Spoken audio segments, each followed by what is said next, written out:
Hello friends, today we will study about the first chapter in 10th class English in poetry. It is The Fountain.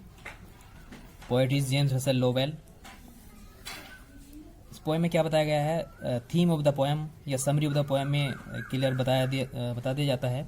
इस lines को पढ़ने के बाद हम इसका मीनिंग निकालने के बाद पता लगा सकते हैं पोएम में क्या बताया गया है। तो जैसे कि मैं आपको बता रहा हूँ, The poet is inspired by the sight of fountain that looks beautiful during day and night and tries to reach as high as possible. It has natural energy which never fades out. No one can tame it. The poet draws a lesson from the fountain and says that the people should always aspire for higher attributes yet remains steady and contented. Poet यहाँ पर fountain के माध्यम से मानव जाति को एक संदेश दे रहा है कि किस तरह से मनुष्य को फाउंटेन की तरह से, फुहारे की तरह से लगातार अपने वर्क को करता रहना चाहिए, एक गति में रहना चाहिए, अपने कार्य को पूरे ऊर्जा और शक्ति के साथ करते रहना चाहिए। अब इसमें फाउंटेन के बारे में बताया गया किस तरह से वो लगातार दिन रात अपने कार्य को करता है। Into the sunshine full of light leaping and flashing from morn till night. Ninth में बताया गया है कि धूप हो या प्रकाश हो, सुबह से लेकर शाम तक फुहारा लगातार चलता रहता है।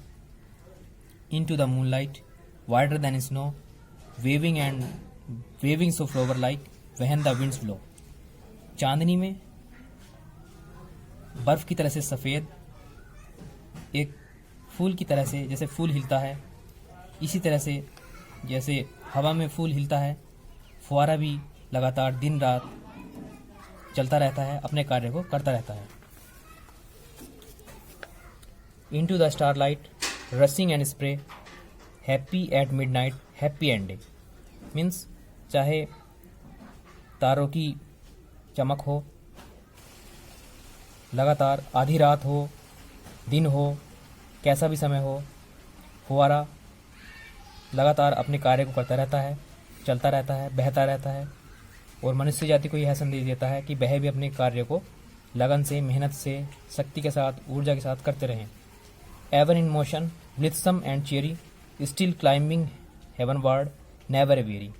मीन्स एक कार्यशील रहता है, फुहारा हमेशा खुश रहता है, स्टिल क्लाइंबिंग हेवनवर्ड और ऊपर की तरह ऊपर की ओर चलता रहता है, नेवर ए वेरी और ये कभी नहीं थकता है।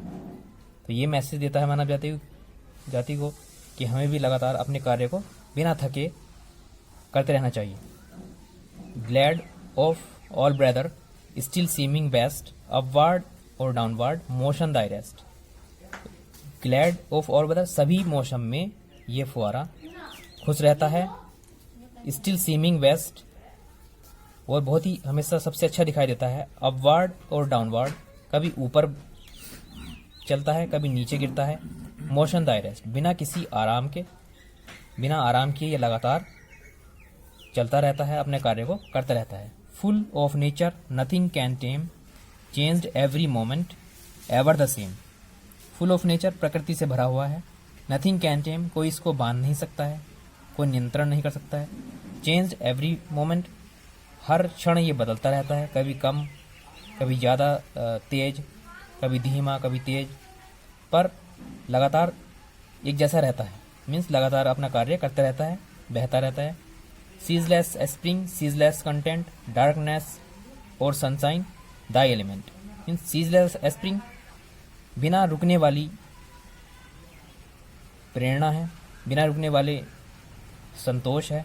डार्कनेस और सनशाइन कभी अंधकार है कभी उजाला है, ये सब इसके गुण हैं फुहारे के, और लगातार ये अपना कार्य करता रहता है। Glorious fountain let my heart be fresh change full constant of word like thee. तो यहाँ पर पोएट प्रे कर रहा है गॉड से, ग्लोरियस फाउंटेन ये चमत्कारी फुहारे लेट माई हार्ट बी मेरा दिल भी अपनी तरह से बना दो, fresh changeful constant of word like दी।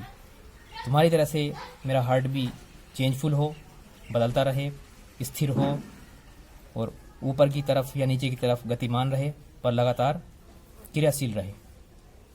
अब इसी की तरह से यहाँ पर आपके एग्ज़ाम्स में, बोर्ड एग्ज़ाम्स में आते हैं, कोई भी 4 लाइन्स उठा के एग्ज़ाम में आ जाएंगे और उसी से रिलेटेड क्वेश्चंस आते हैं। बुक्स में तो खैर काफ़ी सारे क्वेश्चंस होते हैं, जैसे into the sunshine Dai winds blow, ये स्टैंजा दिया हुआ है, इससे रिलेटेड इसमें 6 क्वेश्चन दिए हुए हैं। तो वो 4 लाइन्स को पढ़ने के बाद हमें इसके क्वेश्चंस लिखने होते हैं। वो अपनी नॉलेज की बेस पर आप ये सारे क्वेश्चंस के आंसर लिखेंगे। That's all.